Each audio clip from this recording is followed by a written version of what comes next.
2026 में भी अगर आप एक एक घंटा न्यूज़पेपर एनालिसिस में वेस्ट कर रहे हो तो आपके एग्जाम की तैयारी अच्छे से नहीं कर रहे हो। 3 मिनट के अंदर अंदर द हिंदू इंडियन एक्सप्रेस का एनालिसिस मैं रोज आपके लिए लेकर आता हूँ। यही आप देखिए, जो पीडीएफ है वो एमएम अकेडमी ऐप से डाउनलोड करके या फिर टेलीग्राम चैनल, जो मयूर मोगरे टेलीग्राम चैनल है, वहां से आप डाउनलोड करके इजीली रिवाइज कर सकते हो। आज एडिटोरियल सेक्शन में हमें गीग वर्कर्स के बारे में देखने को मिलता है।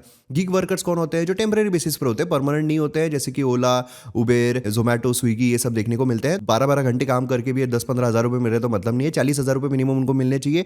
तो जो वेजेस जो है, मिनिमम वेजेस, उसके बारे में बात की गई है। जो बेनिफिट्स है, मेटर्निटी बेनिफिट्स नहीं मिलते हैं। जो 10 मिनट की डिलीवरी होती है तो भाई रैश ड्राइविंग में प्रॉब्लम्स भी हो सकते हैं। तो ये सारी चीज़ों की इसमें बात की गई है। देन उसके बाद पेरिस पैक्ट के बारे में बात की गई है। भाई 10 साल हो रहे हैं पेरिस पैक्ट को, ज़्यादा हो गए हैं। तो उसमें अब क्यों प्रॉब्लम्स आ रहे हैं, क्यों सही तरीके से नहीं होता। क्योटो प्रोटोकॉल के बाद ये लाया गया था। इसमें प्रॉब्लम यह है कि भाई जो फर्स्ट वर्ल्ड कंट्रीज है, उन्होंने बोला था कि तुमको हम पूरे के पूरे पैसे भी देंगे टेक्नोलॉजी एडवांसमेंट के लिए, लेकिन वो नहीं दिए जा रहे हैं। एंड देन उसके बाद यहाँ पर हमें देखने को मिलता है कि भाई फाइनेंशियल फेलियर यहाँ पर आ रहा है थर्ड वर्ल्ड कंट्रीज के लिए। इकोनॉमिक कंस्ट्रेंट जो है वो हमें देखने को मिल रहे हैं इकोनॉमी में।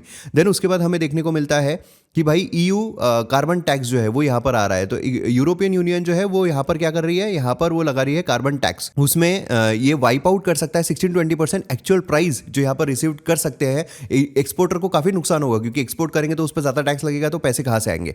देन उसके बाद एमएसएमई जो है वो यहाँ पर ज्यादा बनाती है, तो वो वल्नरेबल रहेगी। तो इसलिए यह है कि पॉजिटिव है, ग्रीन ट्रांजिशन की तरफ लोग जाएंगे। लेकिन इंडियन पर्सपेक्टिव से देखा जाए तो एक्सपोर्ट जो है वो यहाँ पर डिक्लाइन होंगे। देन उसके बाद यहाँ पर 21 जो मूवी आ रही है उसके बारे में बात की जा रही है। क्या है? बैटल ऑफ बसंतर जो है, उनके टैंक में आग लगने के बावजूद वो लड़ते रहे और पाकिस्तान को जीतने नहीं दिया गया। तो ये एक बहुत जबरदस्त, मतलब पठानकोट जम्मू हाईवे जो है वहां पर ये हमें बेसिकली देखने को मिलता था 1971 में। देन उसके बाद यहाँ पर इंडिया को क्लाइमेट रेजिलिएंट एग्रीकल्चर की क्यों जरूरत है? भाई एग्रीकल्चर में हमें देखने को मिलता है क्रॉप्स जो है वो फेल हो जाते हैं, जिससे कि फार्मर को नुकसान होता है, उनकी इकोनॉमी जो है आगे नहीं बढ़ पाती। इसलिए यहाँ पर अगर क्लाइमेट रेजिलिएंट क्रॉप हम लेकर आते हैं, इसके लिए क्या है, हमें टेक्नोलॉजी का एडवांसमेंट करनी पड़ेगी।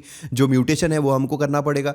जो रेगुलेटरी हर्डल्स है वो आ सकते हैं कि जीनोम एडिटिंग जो है वो सही है या नहीं है, ह्यूमंस को हार्म करेगी नहीं करेगी। देन उसके बाद अरावली, जो मैंने आपको कहा कि भाई मैं इस पर सेपरेट वीडियो बनाया हुआ है।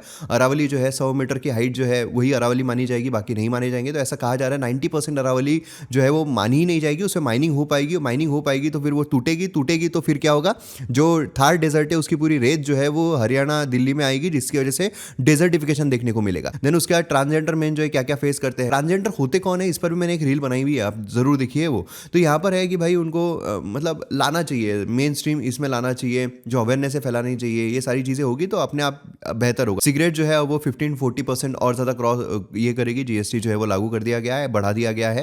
तो ये यहाँ पर इससे स्मगलिंग, ये सब मतलब नेगेटिव इंपैक्ट क्या हो सकता है, smuggling, industrial impact, regressive tax, ये सब हमें देखने को मिल सकता है।